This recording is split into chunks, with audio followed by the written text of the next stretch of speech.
La secuencia narrativa que nos provee el evangelista Lucas, luego de que nuestro Señor Jesucristo llama bienaventurados a sus discípulos porque vieron y oyeron, nos lleva a un acontecimiento que está tan estrechamente relacionado con la enseñanza de los versículos anteriores que incluso lo podríamos considerar como un ejemplo de todo lo que nuestro Señor ha venido enseñando en estos versículos hasta ahora. Veamos a lo que nos referimos, hermanos, y acompáñenme al Evangelio de nuestro Señor Jesucristo según Lucas, capítulo 10, versículo 25. El Evangelio de nuestro Señor Jesucristo según Lucas, capítulo 10, versículo 25. Dice la palabra del Señor. He aquí, un intérprete de la ley se levantó y le dijo, para probarle: Maestro, ¿haciendo qué cosa heredaré la vida eterna? Él le dijo, ¿qué está escrito en la ley? ¿Cómo lees? Aquel respondiendo dijo, amarás al Señor tu Dios con todo tu corazón y con toda tu alma y con todas tus fuerzas y con toda tu mente y a tu prójimo como a ti mismo. Y él le dijo, bien has respondido, haz esto y vivirás. Pero él, queriendo justificarse a sí mismo, dijo a Jesús, ¿quién es mi prójimo? Hasta ahí.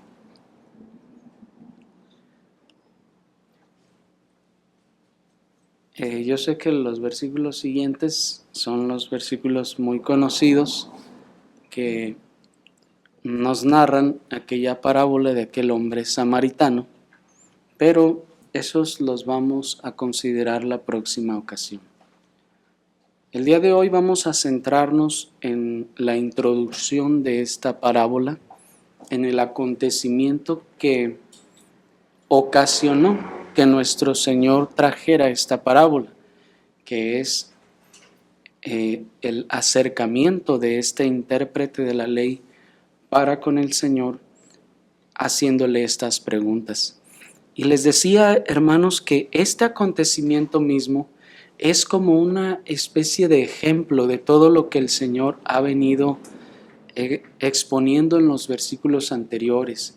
Pues como ustedes han notado, el Señor nos ha estado hablando de la revelación, que esa revelación solo ha sido para aquellos a quienes el Señor ha querido revelarle. Ya nos ha estado diciendo estas cosas y también les dice a los discípulos, bienaventurados son ustedes porque a ustedes les es revelado. Y luego enseguida viene ahora un hombre intérprete de la ley. Y se presenta delante del Señor y toda esta situación es como un ejemplo de lo que el Señor les acaba de decir. Se da exactamente en el contexto en el que el Señor les está diciendo, solo a algunos les es revelado y no importa, como decíamos la ocasión anterior, cuánto hayan estudiado, cuánto hayan según tratado de escarbar en la Biblia, es el Señor quien revela. Y luego llega uno de los que escarbaba en la Biblia y que no había entendido nada, como si fuera un ejemplo que el Señor quiere mostrar y que el Señor quiere evidenciar a esta clase religiosa. Así que vamos a considerar, hermanos, la enseñanza de esta introducción a la parábola con nuestros tres encabezados acostumbrados. Y vamos a considerar primeramente al intérprete y las intenciones que tiene. Después vamos a analizar la respuesta de nuestro Señor para, por último, la réplica del orgullo de este hombre orgulloso. Pero centrémonos primeramente en el intérprete y las intenciones que tenía. Primeramente quiero recordarles que el intérprete de la ley es uno de los hombres más instruidos en la ley de Moisés que había entre los judíos. Si se trataba de ver quién era el más sabiondo, digámoslo así, de la ley, era el intérprete de la ley, el escriba o el intérprete de la ley. Estos eran los mejor instruidos en la ley de Moisés entre los judíos. Se consideraban a sí mismos los más conocedores de la ley de Dios, razón por la que eran llamados precisamente intérpretes de la ley. Es decir, si ustedes tenían alguna duda de las doctrinas, ustedes podían ir con él y él les iba a enseñar de principio a fin. Era el intérprete de la ley. Además, si ustedes incluso hubieran tenido algún caso de conciencia difícil, de qué se debe hacer aquí o allá, ellos eran los que entendían la ley de Dios perfectamente, según ellos, al punto que podían darles cualquier respuesta que ustedes quisieran. Y ellos eran a quienes acudía la nación judía para hacer preguntas o exponer sus dudas. Si a alguien se le podía preguntar algo sobre la ley, era el intérprete de la ley. ¿Sí me explico? Era como la autoridad máxima en cuanto a los conocedores de la ley. Este intérprete de la ley, confiado en su vasto conocimiento, entonces se dispuso a demostrar que, según él creía, aquel austero maestro de Nazaret era un falso o era algún ignorante. Y con orgullo, miren cómo él se acerca al Señor. Porque, otra vez, él es un hombre supuestamente con un vasto conocimiento y escucha que hay ahí un maestro que anda enseñando, pero no estudió con nosotros, no salió de nuestra universidad. Entonces, ¿cómo puede saber? A ver, voy a ir y voy a demostrarles a todos los que lo andan siguiendo que es un ignorante. Entonces se presenta delante del Señor y noten que le llama maestro. Esta es una expresión significativa, hermanos, porque nos está mostrando la ironía con la que él está tratando al Señor. Y siendo él, otra vez, siendo él el conocedor, va y le pregunta al Señor: ¿qué cosa haré para heredar la vida eterna? O sea, la pregunta más básica que todo intérprete de la ley debía saber, él va y le pregunta. Es obvio, hermanos, que él conocía o conocería la respuesta, pero en esto se está manifestando también que no tenía él la duda, sino tenía, como dice el texto, el propósito de tentarle. Pero observen sus intenciones. Este intérprete de la ley realmente no quería aprender, porque supuestamente él ya lo sabía. Al contrario, según él fue a tratar de demostrar que, según él, Jesús estaba mal. No quería ser instruido de verdad, sino que solamente él quería hallar al Señor en alguna falta, pues dice el texto: y he aquí un intérprete de la ley se levantó y dijo, para probarle, maestro. Hermanos, así que aquí se está viendo las malas intenciones que tenía este hombre. Él no era sincero en su pregunta. Era una pregunta que él ya sabía la respuesta.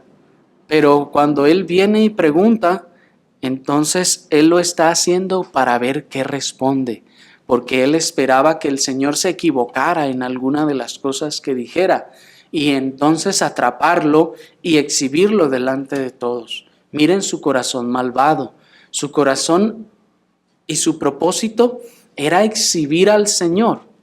Él no quería en realidad ser salvo, él no quería saber sobre la verdad, ni siquiera quería saber, digamos, la postura o la perspectiva del Señor respecto a esas cosas.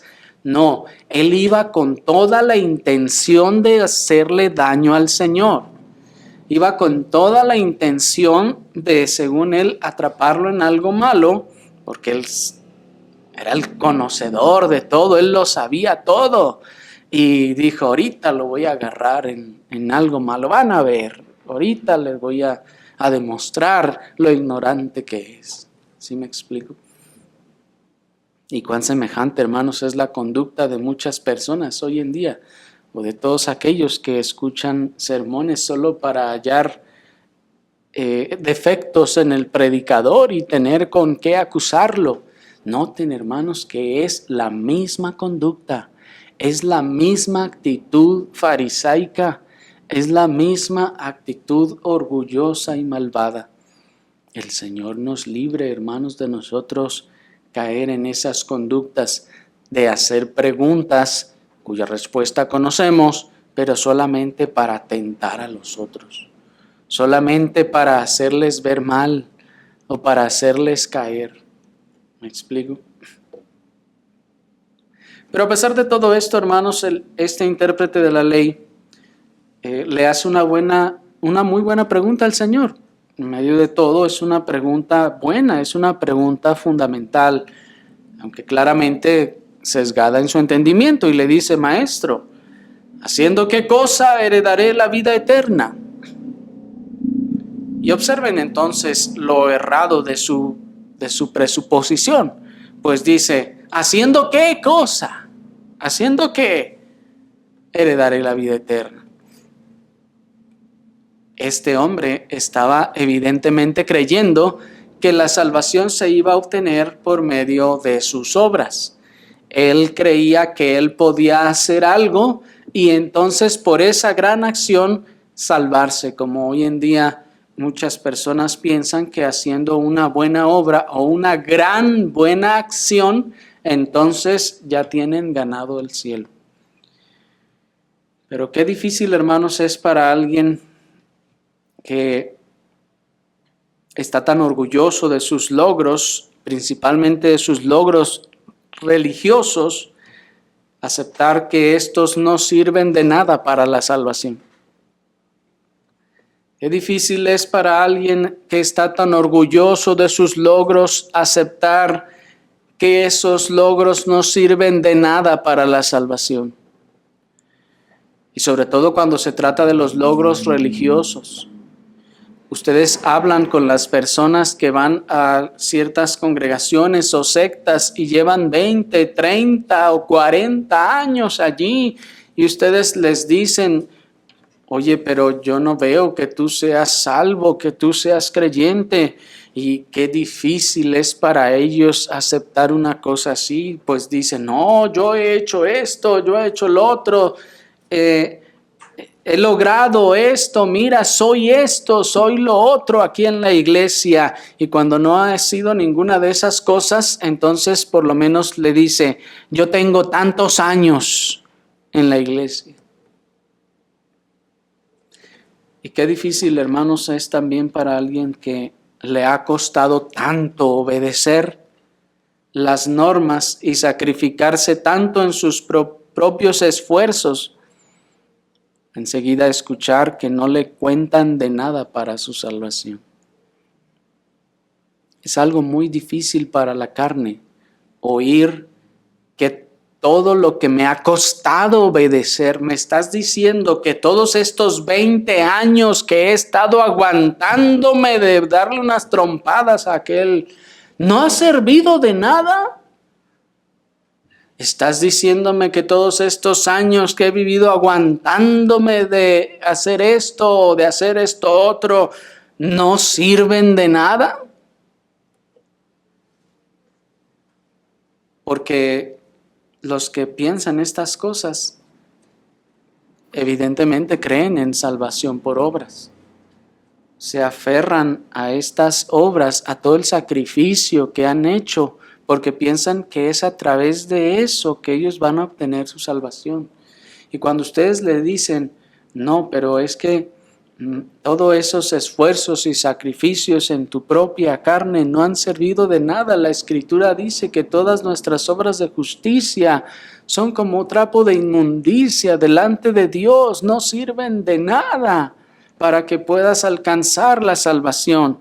Ellos dicen, no puede ser, no puede ser, no puede ser. Y literalmente, hermanos, lo niegan, se ponen en negación y están, no es posible. Y qué difícil es para alguien a quien le ha costado tanto guardar las apariencias durante tanto tiempo, el oír que no sirvió de nada. Que no sirvió de nada estar aparentando durante tantos años, parecer que es cristiano y parecer que obedecía. Y no sirve de nada para su salvación. Oír que tiene que humillarse y empezar desde cero es algo, hermanos, tremendamente inaceptable para el corazón orgulloso que está orgulloso de sus obras y de todo el tiempo y el sacrificio y el esfuerzo que ha hecho. Así era este hombre, así pensaba este hombre, y por esa razón le preguntó al Señor,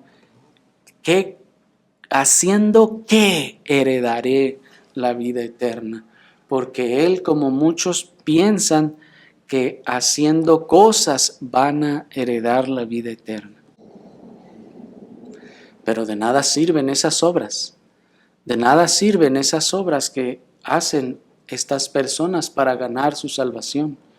Si se han venido esforzando todo este tiempo y todos estos años pensando que por su obediencia entonces van a alcanzar su salvación, están en un sistema de salvación por obras. Y el sistema de salvación por obras no funciona y no lleva a la vida eterna. Por eso es mejor, querido amigo, que te arrepientas ahora y que lo dejes a un lado, que aferrarte a la fantasía de que eres bueno, que aferrarte a la fantasía de que tu propio brazo te puede salvar. Porque estarías actuando como este hombre que se cree sabiondo, que se cree que se ha esforzado, que se cree que se ha ganado la salvación, que cree que todas las cosas que ha hecho le han dado ya un lugar en el cielo. Pero en realidad esto no es así. Pero este hombre pues llega con estos pensamientos delante del Señor, llega con esta forma de pensar y por eso es que le pregunta de esa manera, ¿haciendo qué cosa heredaré la vida eterna? Pero observen la respuesta que el Señor le da, versículo 26. Él le dijo, ¿qué está escrito en la ley? ¿Cómo lees? Aquel respondiendo dijo, amarás al Señor tu Dios con todo tu corazón y con toda tu alma y con todas tus fuerzas y con toda tu mente y a tu prójimo como a ti mismo. Y le dijo, bien has respondido, haz esto y vivirás. Hasta allí, hermanos, por el momento. Yo espero que ustedes ya se van dando cuenta de por qué quisimos analizar la respuesta de nuestro Señor, porque cuando ustedes leen esas cosas, parece como que si el Señor les está diciendo que es así, ¿verdad? Esto podría sonar sorprendente para algunos. Sin embargo, es una realidad, hermanos, en la que no debemos confundirnos. Es muy común que cuando nos encontramos con afirmaciones de la Escritura aparentemente contradictorias, nos confundimos y tendemos a ofuscarnos o a desesperarnos cuando vemos esas cosas. Por ejemplo, oímos que el hombre es responsable y estamos bien con eso, ¿no es así? Pero luego oímos que dice la Escritura que Dios es soberano y decimos, pues entonces, ¿qué pues? O somos responsables o Dios es soberano. Y ahí está luchando por un tiempo hasta que en este caso entiende que ambas cosas son verdad. Que tanto somos nosotros responsables como el Señor también es soberano. Y luego oímos, por ejemplo, otro ejemplo, que el Señor cuando salva a alguien, le cambia el corazón de piedra por uno de carne. Y estamos bien con eso, ¿cierto? Y estamos todos felices y contentos y decimos, qué bueno, gracias al Señor. Pero luego oímos que la Escritura dice que nuestro corazón es engañoso y perverso. Y entonces ya no entendimos. O entonces, o es de carne y nuevo, o es engañoso y perverso. ¿Cuál de las dos? Nuevamente la respuesta es las dos. Las dos cosas a su vez son ciertas. El asunto es que podamos conciliar estas dos verdades en su justo lugar al que pertenece cada uno de ellos. Oímos, por ejemplo, que nos dice el texto, no por obras para que nadie se gloríe, y nos regocijamos, porque entonces la salvación no es por obras para que nadie se gloríe. Pero luego nos encontramos con este texto en donde nuestro Señor Jesucristo le dice a este hombre, haz esto y vivirás. ¿Cómo puede ser eso posible? Pues ya nos dice la Escritura en otro lugar que la salvación no es por obras. Pero aquí este hombre acaba de decir, pues preguntó, ¿verdad? ¿Cómo voy a heredar la vida eterna? El Señor le dice, ¿qué está escrito? ¿Qué lees? Tú eres el que sabe, en otras palabras, como que le está diciendo. Y él dice, pues amarás al Señor tu Dios con todo tu corazón y con toda tu alma y con todas tus fuerzas y con toda tu mente y a tu prójimo como a ti mismo. Y el Señor le dice, sí, bien, has contestado correctamente. Así es, hazlo y vivirás. Y entonces uno dice, pues entonces no era por gracia y no por obras.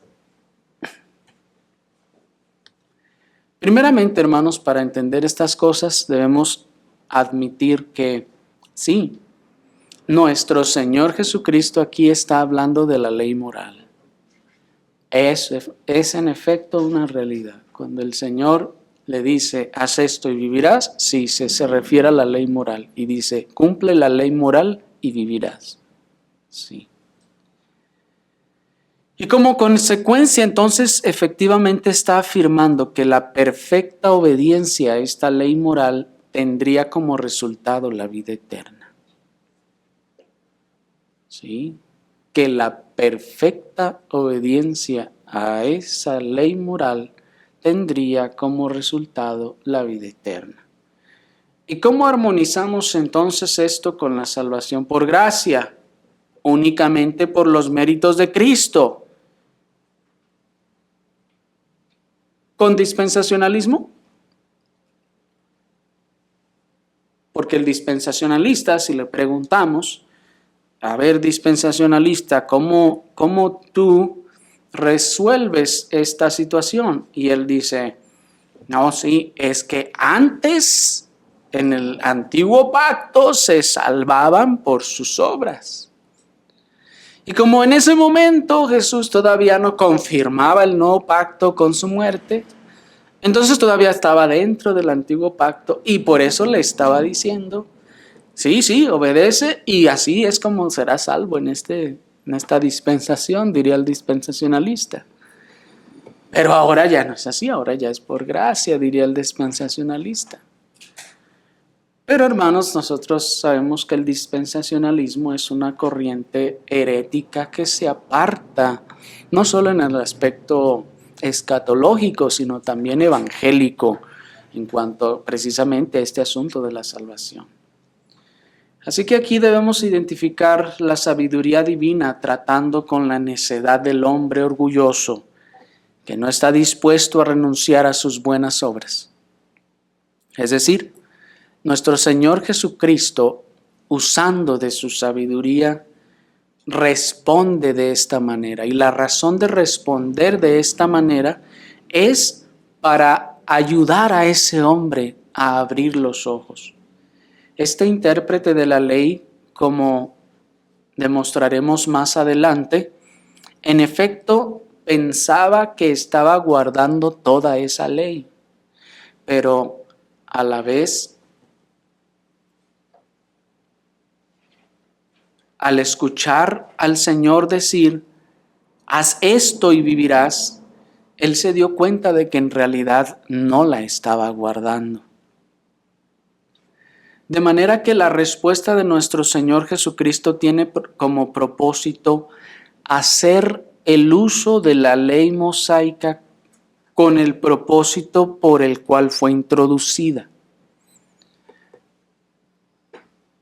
¿Sí me explico? Es decir, nuestro Señor, Él en su gran sabiduría, Él está, sí, teniendo una conversación con Él, pero también Él está ordenando sus argumentos de manera que pueda despertar a este hombre a su condición y le pueda mostrar su realidad. ¿Me explico? Y cómo, es decir, es como si el Señor hubiera pensado, ¿cómo voy a hacer que este hombre orgulloso, que cree que se sabe la ley de principio a fin, que se la sabe de todas, que piensa que ha cumplido toda la ley de principio a fin, cómo le demuestro que no es cierto? Pues voy a usar la ley con el propósito para el que fue dada la ley y entonces va a funcionar. Y entonces el Señor le presenta la ley para que la ley le muestre su condición. ¿Cuál es ese propósito por el cual fue dada la ley? Dice Romanos 5:20. Se los leo. Si quieren apúntenlo, pero se los leo. Pero la ley se introdujo para que el pecado abundase. Mas cuando el pecado abundó, sobreabundó la gracia. Miren lo que nos dice el apóstol en Romanos 5:20. Pero la ley se introdujo para que el pecado abundase. Es decir, la ley se introdujo para que se mostrara el pecado y en aquel que pensaba que su pecado era chiquito, nomás poquitos, la ley se presentara y el pecado creciera no en que se multiplica, sino que creciera en la visión, en el entendimiento de ese que ahora ve sus pecados pequeños. Se introdujo esta ley para que ahora los vea cuán grandes y abundantes son. Así que lo que aquí está pasando es que nuestro Señor lo envía a la ley para que la ley revele su condición. El Señor lo envía a la ley para que la ley revele su corrupción, revele su incapacidad y entonces clame y diga, ¿y ahora qué hacemos? Porque la ley entonces es dada para acusarme y para demostrarme que no soy bueno. La ley entonces, dice el apóstol, se introdujo para demostrarme que yo no puedo alcanzar esa salvación. La ley se introdujo para mostrarme mi pecado. Porque antes de que la ley, dice el apóstol, dijera esto, pues yo andaba como si nada. Antes de que la ley dijera no matarás, pues yo mataba y hacía lo que quería y yo pensaba que no era pecado en mi estado natural, en mi estado carnal, en mi estado impío e inconverso. Viene la ley entonces y viene y me demuestra y me dice esto es pecado. Entonces la ley viene y me condena y por eso dice el apóstol y la ley vino y me mató. Es decir, la ley vino y me demostró lo que soy y entonces el pecado que yo pensaba que no había, abundó, apareció. ¿Me explico? Y toda esa ley completa me estaría demostrando que no he cumplido ningún mandamiento y que por lo tanto entonces no puedo heredar la vida eterna. Y entonces diré, ¿y ahora qué hago?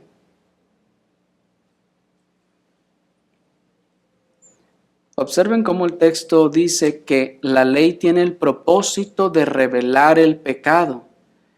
Pues dice, la ley se introdujo para que el pecado abundase. Así que la ley tiene el propósito de revelar el pecado y la condición del hombre y que esto se vea en toda su gravedad y en toda su abundancia. Es lo que quiere decir con que el pecado abundase. Es decir, que se vea en toda su gravedad, en toda su gran dimensión y en toda su abundancia, para que una vez visto esto, entonces pueda sobreabundar la gracia por encima de todas esas montañas de pecado. Qué cosa tan hermosa, ¿no les parece? Dice el texto, la ley se introdujo para que el pecado abundase, se pudiera ver lo que hay ahí, mas cuando el pecado abundó, sobreabundó la gracia. Qué hermoso. Nos está diciendo que primero la ley va a mostrarme las montañas de pecado que tengo. Sobreabunda el pecado para que entonces cuando yo vea ese pecado sobreabundando, diga, ¿qué voy a hacer ahora? Y vaya en arrepentimiento y entonces la gracia sea más grande que todas esas montañas de pecado y las cubra. Pero noten, primero tiene que abundar el pecado. Porque si la ley viene y no abunda el pecado, entonces no puede sobreabundar la gracia. ¿Me están siguiendo? El propósito de la ley, pues, es humillarnos. El propósito de la ley es mostrarnos lo que somos en realidad. Para que abundando el pecado y abundando nuestra condición, entonces clamemos por la gracia, porque sobreabunde la gracia.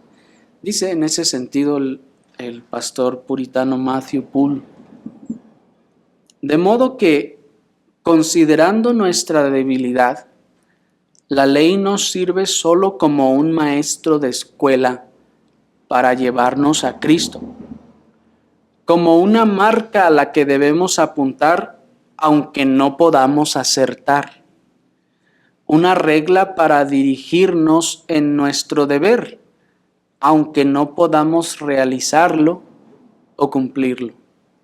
Termina la cita. Así pues, hermanos, entonces, la ley tiene este propósito. La ley se ha introducido para que nosotros podamos ver que no podemos cumplirla y que no podemos alcanzar en ninguna forma la vida eterna. Entonces, viendo el pecado abundando en nosotros, entonces ahora sí clamemos y pidamos que haya gracia que cubra y que limpie ese pecado. Pues noten cómo este hombre está hablando de vida eterna. Él pregunta, ¿haciendo qué cosa heredaré la vida eterna? Y el Señor le dice, es como si le dijera, ¿cómo hablas de vida eterna si no te conoces primero a ti mismo a través de la ley? Con su respuesta es como que el Señor le está diciendo, ¿cómo hablas de vida eterna si el pecado todavía no ha abundado en ti?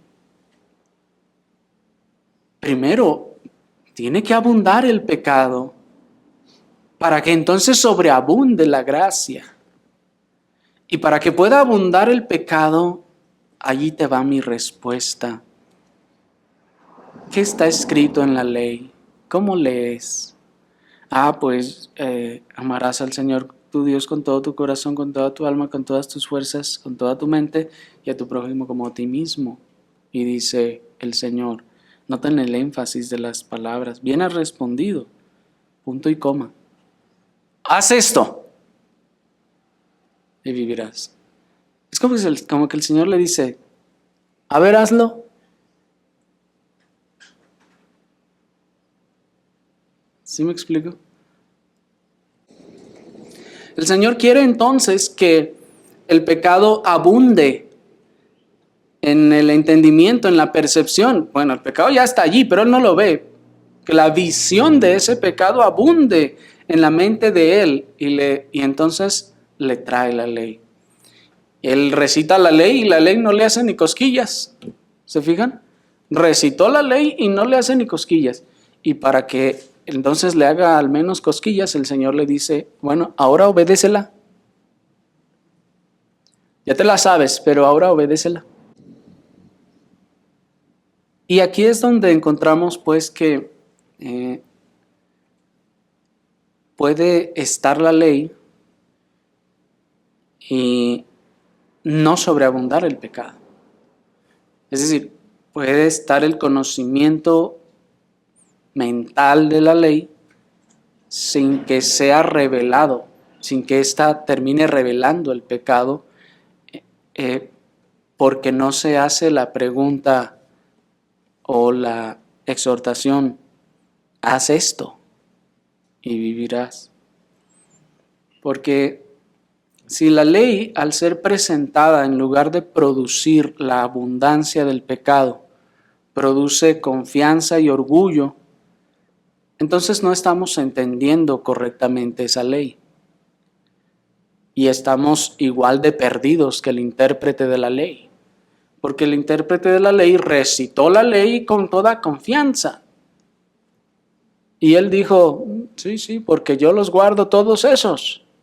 Entonces, que si el presentar la ley, es decir, que si oigo la ley o conozco la ley, y esa ley, en vez de hacer crecer el pecado, hace crecer el orgullo, entonces es que no conozco esa ley. Entonces es que no estoy entendiendo lo que significa esa ley.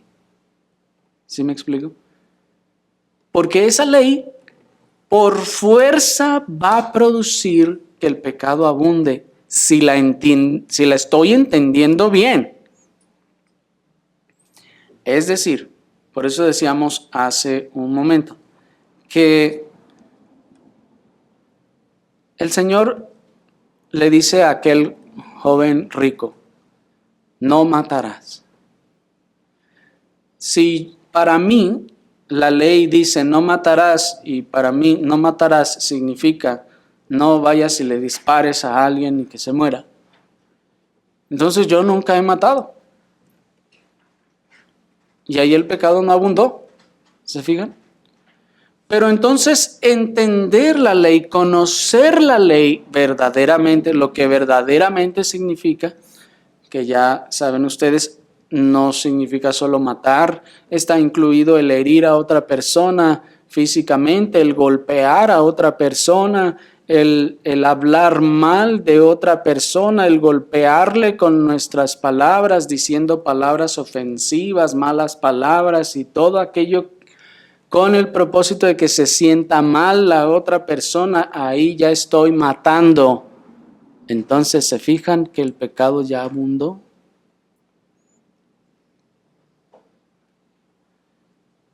Por lo que si al presentar la ley lo que abunda es el orgullo, no el pecado, es porque no entendemos la ley.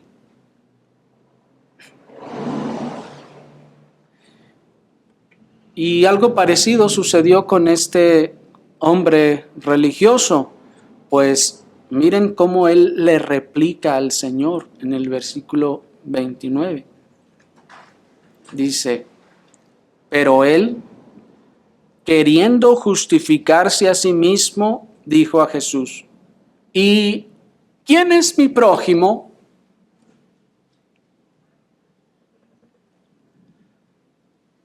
Es claro como este hombre piensa, como aquel llamado joven rico, que él ha guardado todo lo que el Señor ha dicho. Pero en las palabras de nuestro Señor Jesucristo de haz esto y vivirás, el intérprete de la ley sintió el aguijón en la conciencia de que no había guardado todas esas cosas y entonces él trata de justificarse a sí mismo. La voz del Señor debió haber hecho un eco importante en su conciencia, debió haber despertado algo, porque hasta ese momento él se paraba el cuello y decía, no, yo he guardado todo. Y el Señor le dice,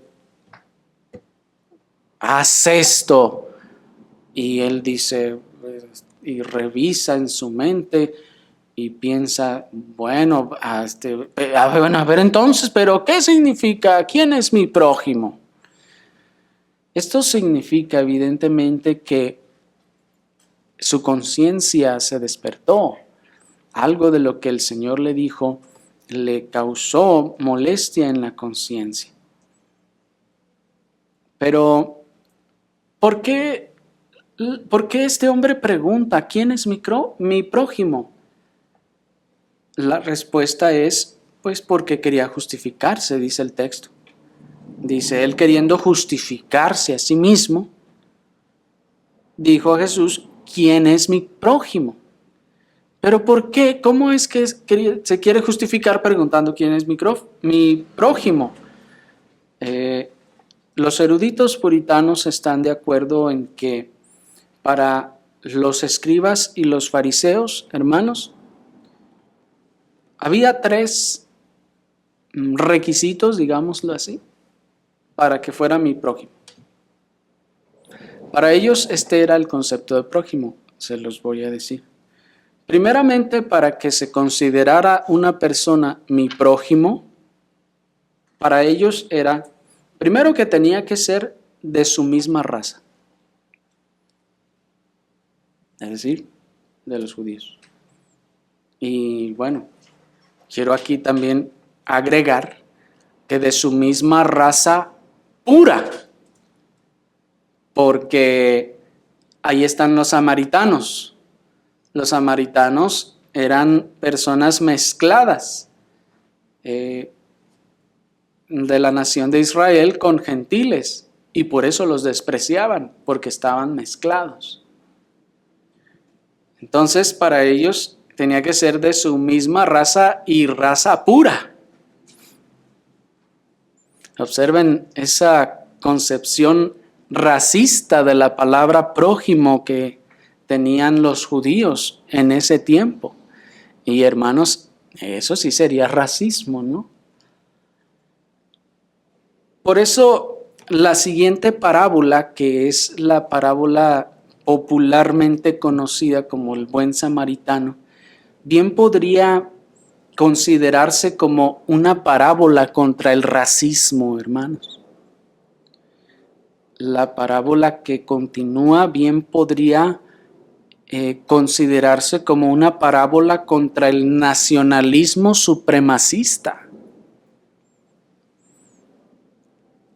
Porque en el centro de todo esto está esta situación y lo vamos a ver con la ayuda del Señor el próximo domingo.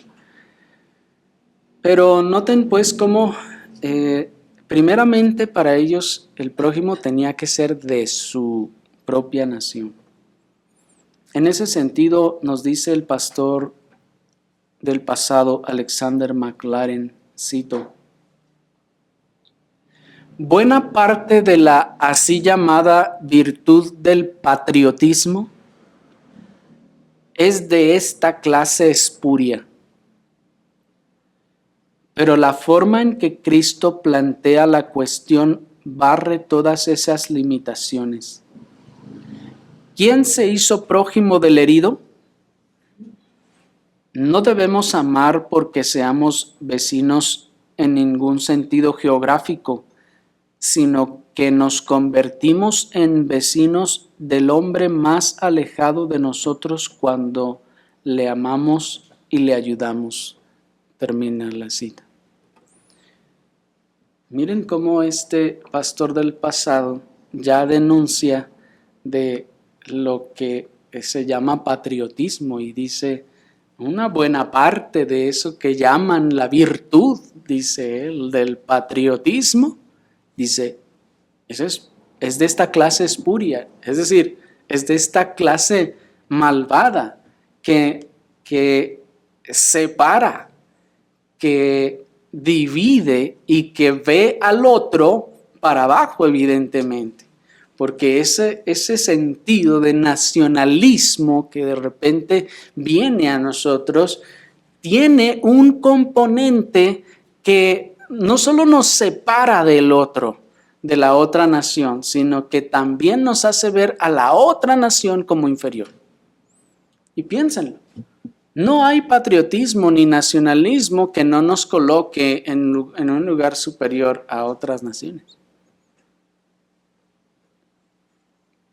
Pero eso, de hecho, y vamos a verlo el próximo domingo con la ayuda del Señor, es la esencia de lo opuesto al concepto de prójimo.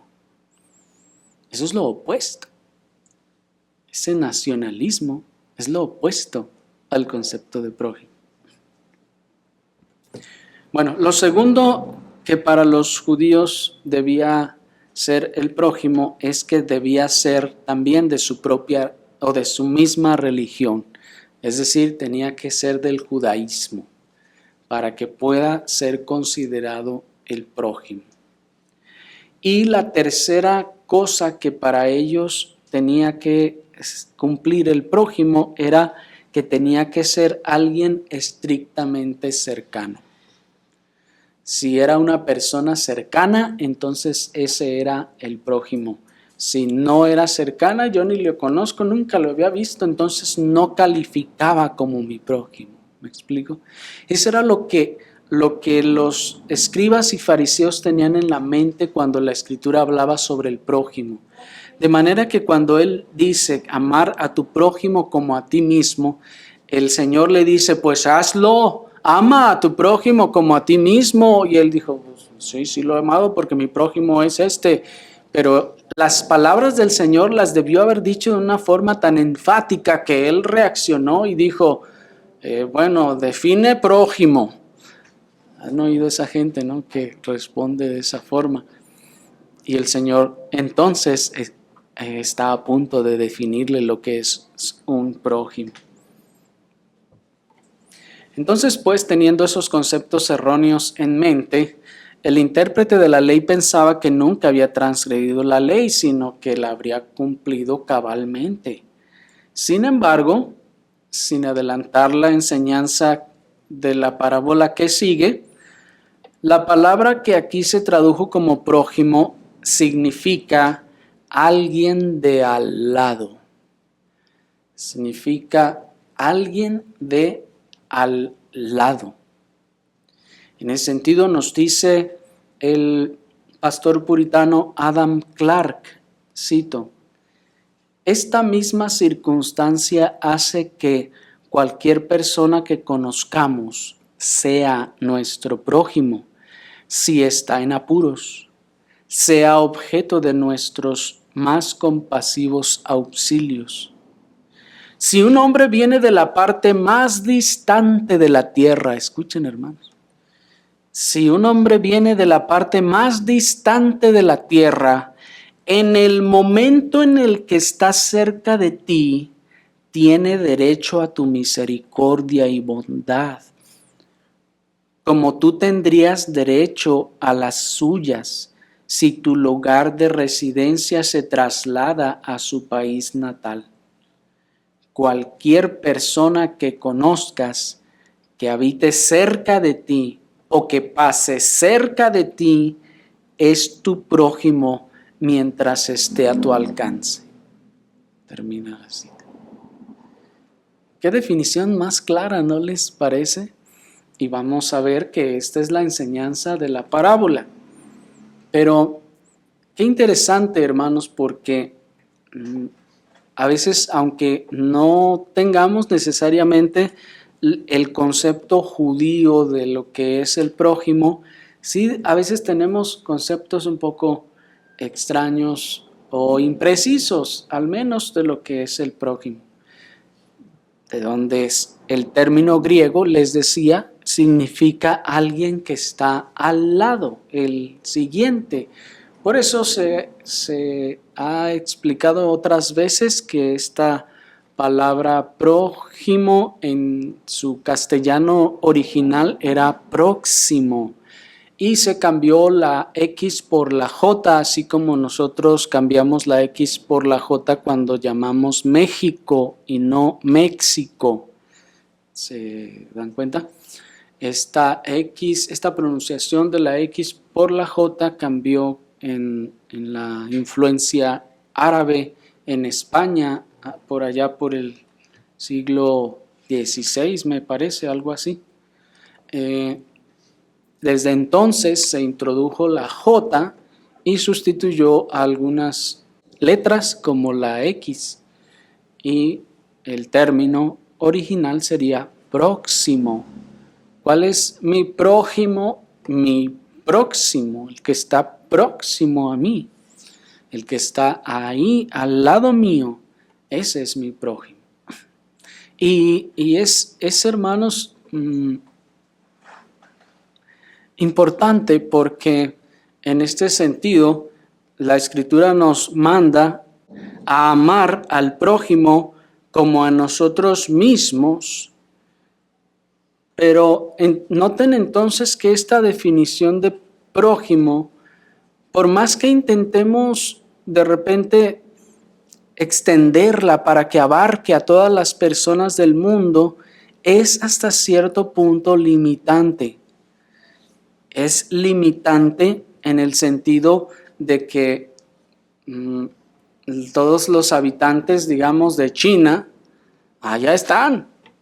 Pero pregunta, nosotros debemos amarlos a todos ellos en la práctica como a nosotros mismos porque son nuestro prójimo. No podríamos. No podríamos porque nos separa la geografía, y cómo podríamos en algún momento practicar lo que la Escritura nos enseña de amarles. Les podríamos amar llevándoles el Evangelio y cosas así, ¿sí me explico? Sin embargo, vean cómo algunas cosas limitan esta definición de prójimo. Por eso volvemos a su origen. Prójimo es el que está próximo, el que está alrededor. Hay un componente más también a considerar en este sentido que vamos a ver la próxima ocasión. Pero este que está al lado es alguien a quien tiene derecho, nos dice el pastor puritano, a nuestros compasivos auxilios y nosotros a los de él, mientras que estamos en las posibilidades de ayudar y es requerida esta ayuda. Cuando no es requerida, el texto no nos está mandando a abrazar a todos los que nos encontremos en el camino porque son nuestro prójimo. ¿Me explico? Hay entonces un significado particular que distingue en estas cosas sin que signifique que el concepto de prójimo tenga alguna restricción. Pero, ¿qué pasa, por ejemplo, Si está ahí herido y yo voy a ayudarle, no me ayudes, lárgate por allá. Y yo, no, es que te tengo que ayudar porque eres mi prójimo. No, vete por allá, yo no quiero que me ayudes. No, pero es que Dios me mandó que te tengo que ayudar. Y ay, eso significa que debemos hacer. Eso es ser prójimo. Bueno, hermanos, estas cosas vamos a tratar de responderlas con la ayuda del Señor en la próxima ocasión que entremos a la parábola. Oremos al Señor.